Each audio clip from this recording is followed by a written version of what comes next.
नमस्कार दोस्तों, मैं सांत्वना पांडे, आप सभी का मेरे चैनल पर स्वागत है। तो दोस्तों, आज मैं आपके लिए एक बहुत ही प्यारा कहारवा लेके आई हूँ। अगर मेरा गाना अच्छा लगे तो लाइक शेयर सब्सक्राइब ज़रूर कीजिएगा। कमेंट करके ज़रूर बताना कि मेरा गाना कैसे लगा। धन्यवाद।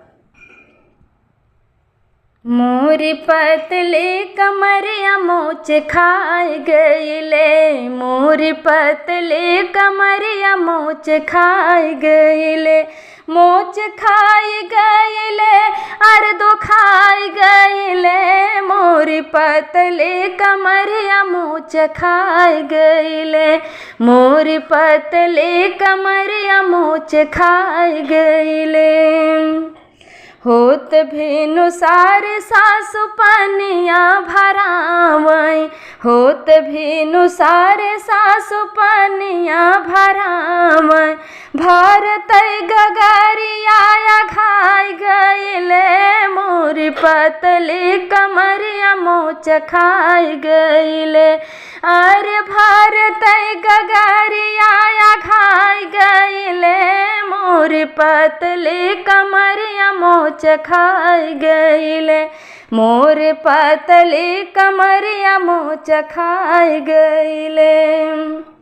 हमारी जेठानी सारा टहला करावई, हमारी जेठानी सारा टहला करावई, करतई टहलिया दो बराई गईले, मोरी पतली कमरिया मोच खाय गईले, अरे करतई टहलिया दो बराई गईले, मोरी पतली कमरिया मोच खाय गईले, मोरी पतली कमरिया मोच खाय गईले।